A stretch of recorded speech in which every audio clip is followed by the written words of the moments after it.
Sometimes, when the world finally goes quiet and all the distractions fall away, one question rises through the silence like a whisper from my soul. Was it all worth it? This connection, this journey, this beautiful storm disguised as love. Did it truly awaken me? Or did it break me in ways I'm still trying to comprehend? The truth is, this path isn't just about love. It's not about passion, reunion, or the fantasy of a perfect ending. It's about death. The death of who you thought you were. The collapse of identity, ego, control, until all that's left is what's real. And the kind of transformation this journey brings, it leaves nothing untouched. Not your heart, not your beliefs, not even your sense of reality. But maybe that's the point. Maybe the answer doesn't come wrapped in clarity. Maybe it only reveals itself when your soul is finally ready to hear it. The pain a twin flame experiences is beyond imagination. It's not surface-level heartbreak. It's not a breakup you cry through for a few weeks, then get over. It's a soul-level implosion. It feels like your entire being is collapsing from the inside out, while the outside world keeps spinning like nothing's happening. Like you're bleeding internally while trying to smile at strangers, like your heart is screaming and nobody around you can hear it. You try to explain, but how do you describe a kind of grief that has no funeral, no goodbye, no visible reason at all? Some days I felt like I was grieving someone who was still alive. Other days it felt like I was the one slowly dying. I would look in the mirror and barely recognize myself, not because I had changed, but because something had been ripped out of me, and I didn't know how to fill the space it left behind. There were moments I truly questioned whether I would survive. Moments when I felt so hollow, so shattered, I couldn't tell where the pain ended and I began. It felt like a curse, like I had been chosen for a level of suffering I never asked for. There was no comfort, no end in sight, and no way to turn back, and in those dark, breathless moments, death felt like the only thing that could offer peace. But I kept breathing, even when it felt pointless, even when every breath hurt more than the last. Because something inside me, even in the depth of despair, I knew this pain wasn't meaningless. It was breaking me open. And maybe it was the beginning of something I couldn't yet understand. And just when I thought it was over, when I thought I had finally let go, they came back. Not always in the physical, not with a message or a call, but in dreams, in the music I randomly heard, in the numbers that showed up when I wasn't even looking, in the kind of energy that made the air feel thick, like they were standing right beside me and I could almost reach out and touch them.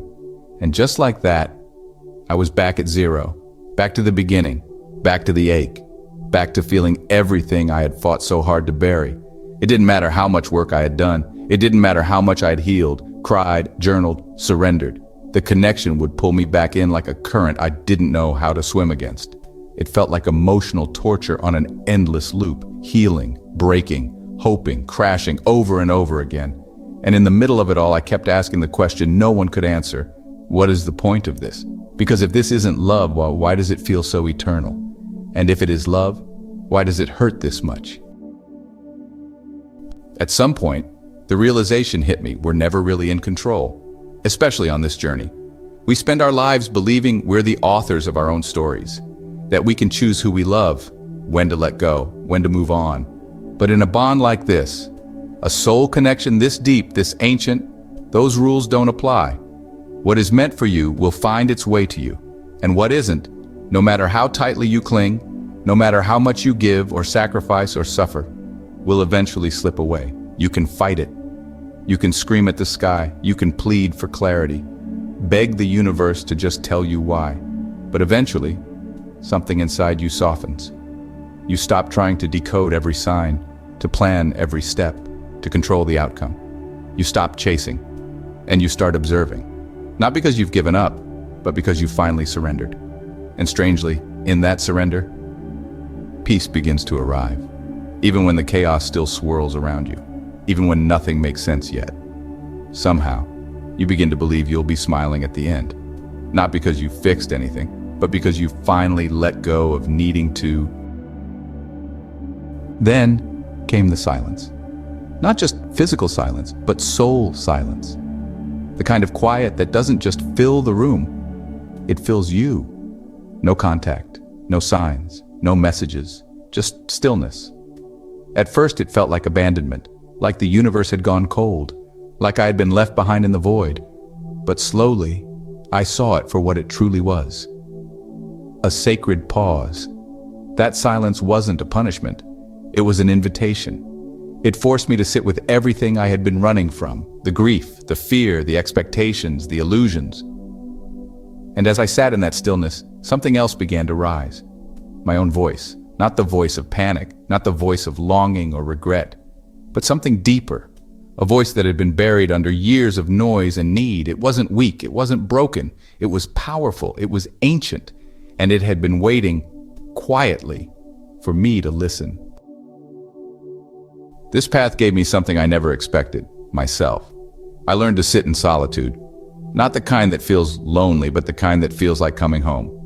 I discovered the value of presence, of slowing down, of breathing deeply, of noticing what I used to ignore. It taught me how to be happy, not from validation, attention, or love returned, but from the simple fullness of being whole with who I am. It taught me how to love, not because someone else loves me back, but because I am love. Because love lives inside me, waiting to be given freely, without condition, without fear. It cracked my heart wide open, and through that opening, compassion began to pour out, not just for my twin, but for people I didn't know, for strangers, for animals, for trees, for the earth beneath my feet. It was like my soul had finally overflowed and spilled into everything, and for the first time in my life, I felt connected to all of it. Not as something separate from me, but as something I had always been a part of. Here's the truth no one prepares you for. Once this journey begins, you're never the same again. Everything changes.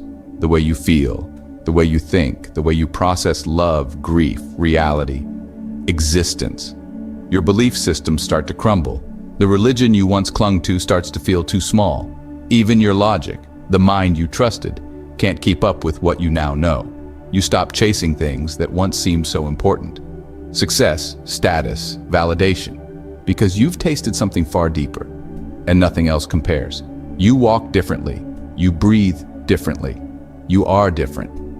And there's a kind of ache that comes with that, a loneliness that most people will never understand, because the world still sees the old version of you.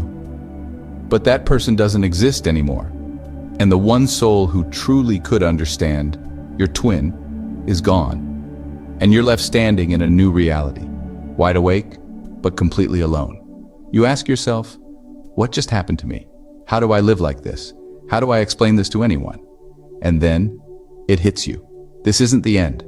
This is just the beginning. I began exploring things I used to ignore. Philosophy, psychology, the mind, the soul, the unseen. I started asking questions that shook the foundation of everything I thought I believed. Why are we here? What is love, really? Is this all a dream? Am I the dreamer or the dream? This journey didn't just break me open, it cracked open the entire framework of reality. And I began seeing things I never dared to look at before.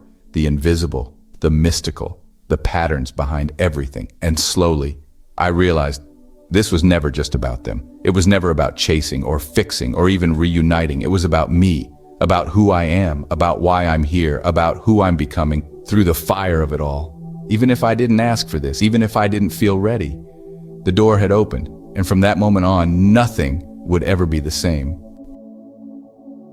And yet, even with all the growth, the strength, the awakening, if I had known back then how much it would hurt, how deeply it would break me, I'm not sure I would have said yes.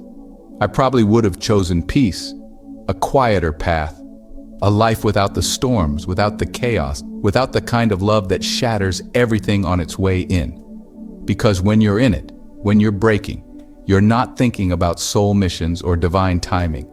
You're just trying to breathe, to function, to make it through one more day. And I think it's okay to admit that. It's okay to honor the part of me that didn't ask for this kind of transformation, that simply wanted love to be warm, human, safe. Even now, with all the perspective I've gained, even now, seeing how it shaped me, there's still a part of me that wonders if I would have been strong enough to say yes if I knew what was coming. And maybe that's the most honest truth I can offer, because this journey didn't just change me, it rewrote me. And while I've made peace with that now, some days I still feel the ache of who I was before everything broke open. And you know what? It's okay to say, this hurt like hell, because it did. So, was it worth it? Honestly, I still don't know. Some days I feel stronger than ever, more awake, more connected, more myself. Other day, I still feel the ache, the echoes, the hollow space where innocence used to be. But I know this, I'm not who I was, and I don't want to be, because something sacred woke up inside me, something I didn't even know I was missing, something ancient, eternal, unshakable, and even in the pain, even in the silence, even in the loss, there was truth, there was love, there was transformation. And maybe that's what this journey is really about. Not reunion, not chasing, not healing someone else, but remembering who you are. At the soul level, if you're on this journey too, if you felt broken, confused, awakened, and reborn, know this, you're not alone. Drop your story in the comments. Would you have opted out if given the choice? Let others know what this path has revealed to you, because your truth might be the mirror someone else is searching for right now. And if this message found you at the right time, like, subscribe, stay connected, because we're not just surviving this journey, we're becoming who we were always meant to be.